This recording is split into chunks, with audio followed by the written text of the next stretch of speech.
Hello everybody and welcome to Matt Makes Monsters. My name is Matt and today I'm doing something that I probably should have waited till January for, maybe December. It's more of a retrospective thing. I'd say it's bad luck, but that's kind of what this is all about. I'm turning the year 2020, this year, into a monster. I mean, it's already halfway there, so might as well double down. All right. Let's go.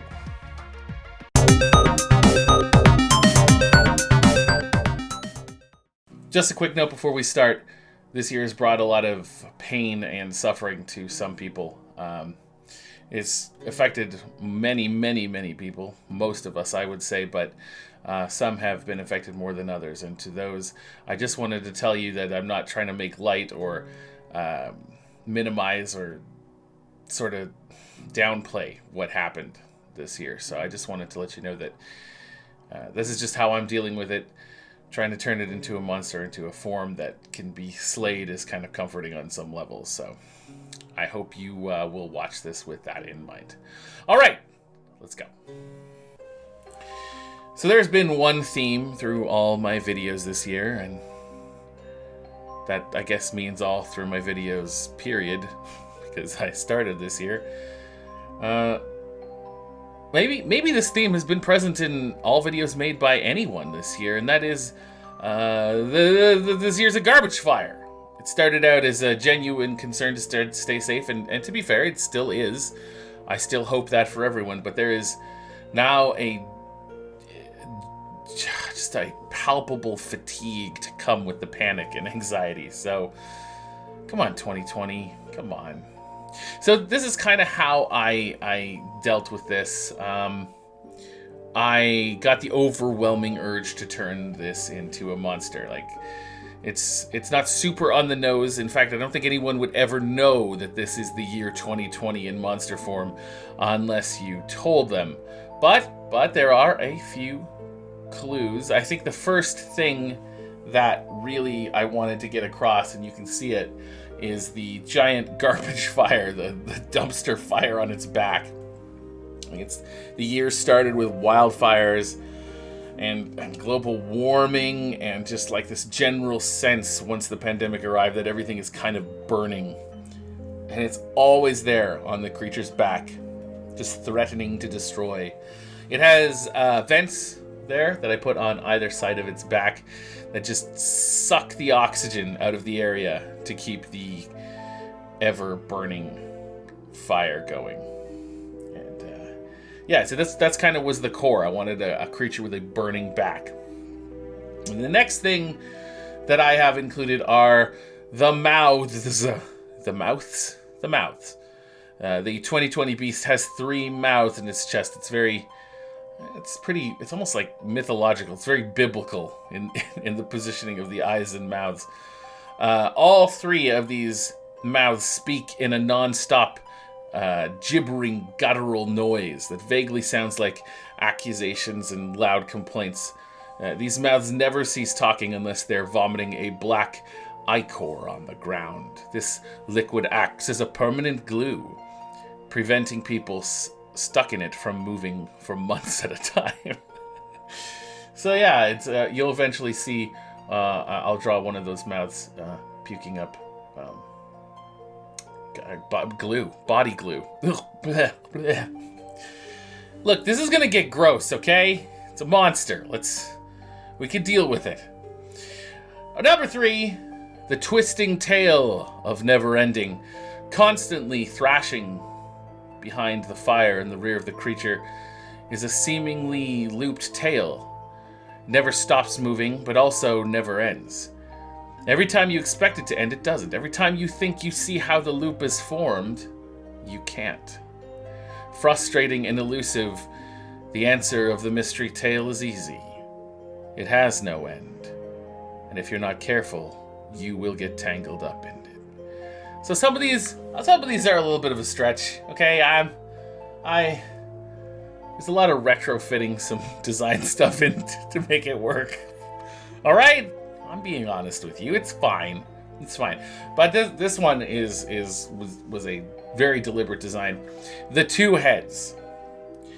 So when it comes to the creature's brain, the heads are divided.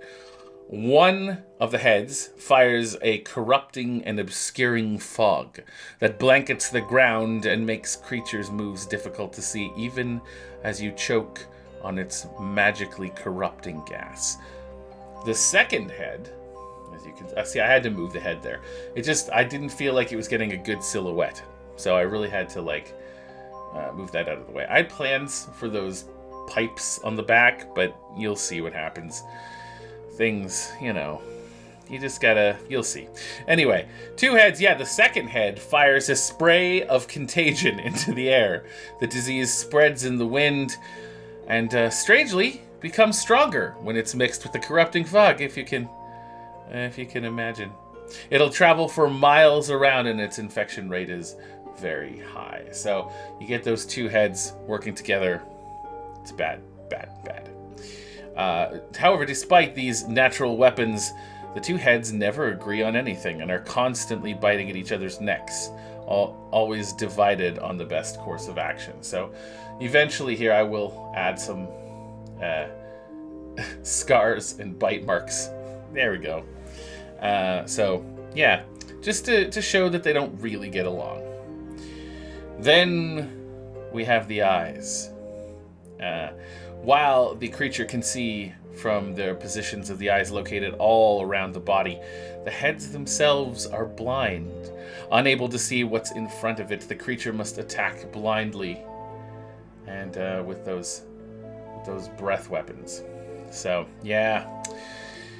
finally, we got some wings. The wings allow the beast to swoop down into the skies at any time and terrorize unsuspecting innocents. You never know when 2020 is coming. Bam. So, luckily, this creature has a weakness. If enough people can band together and attack it from the front once it's done firing its breath weapons everywhere, you could get in and defeat it. But hey, look, if all else fails, there is one surefire way to defeat the 2020 beast. And that is its lifespan. It only lasts 365 days. So, hey, it'll eventually die. You just got to deal with it for 1 year. So, that's the story of this fella. I know the heads ended up being very xenomorph alien ish looking. That's when you're doing an eyeless thing with a big jaw, it's gonna happen with the big sharp teeth. So that's fine. The tentacles I had there were going to be they were going to I don't know. They had a purpose. I think they were going to be emit an apathy effect around it. I don't know. I had a whole plan, but design wise, I think it was just too much to have them. Especially once I get the wings in there, it's almost like it's just too much. So, funny story about this one. I as far as the design goes, I had I was kind of pretty happy with where this was going, and I was showing people, and people were like, "Yeah, that's great. It's great." I'm like, great. What's going on? So I actually came home and I asked my beautiful and talented wife, who is also an artist. I was like, "What is happening here? What is wrong with this?" And it's funny. I'm actually currently teaching art right now, and it's really true. You really have. I've been telling everybody you kind of need to art direct yourself, and I was really having trouble with that. So when I asked her what was going on with this piece, she was like, "Oh, well, I think maybe you need to extend the canvas. It's too crowded, and the silhouette is not striking enough." And as soon as she said that, I realized that she was right. So I extended the canvas. And it's funny, when I'm doing these when I'm doing these monsters, I am keenly aware that you're gonna see every single mistake I make and every single move. Like, I don't edit that stuff out. That's just in there forever. So I'm like, I'll just add a wing, I'll extend the canvas, it'll be fine. Who's gonna know? And yeah, everybody's gonna know. So that's what I did. I changed the heads, and it was a lot of post-processing adjustments. I even used the liquefy tool a couple times, and I added the wing mainly to draw the eye away from the back. I found that my eyes were like, and Meg, my wife, said this as well. She found that her eyes were sticking on the back and just not really moving around.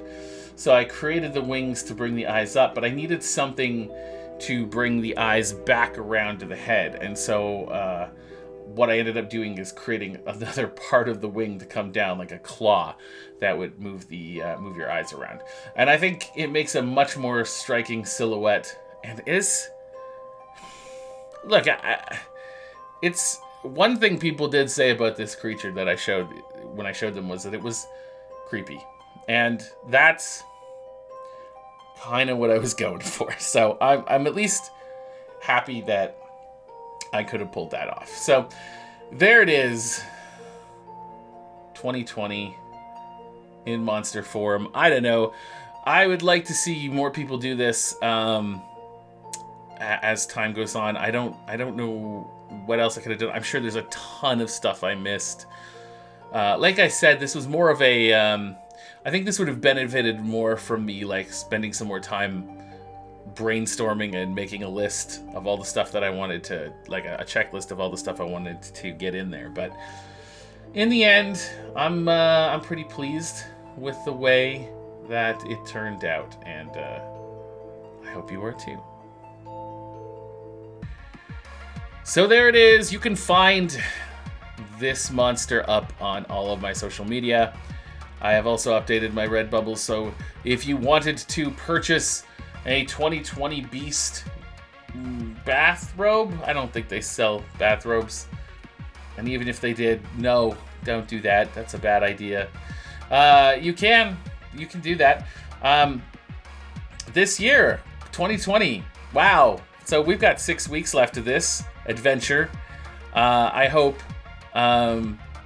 that we can get through this together. I know me making these videos and me being back here in this space is really helping me. I hope that my videos are helping you, even just for, the brief 10 to however long minutes this is going to be.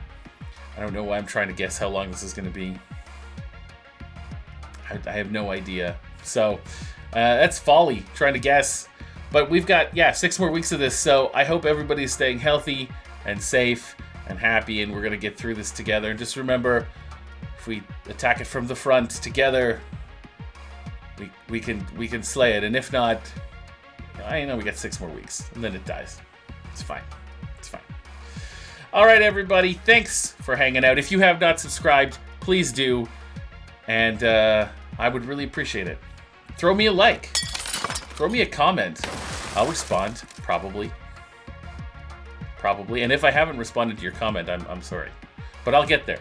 All right, everybody. See you next time. Bye. No hand this time. I'm unpredictable. Almost did it, though.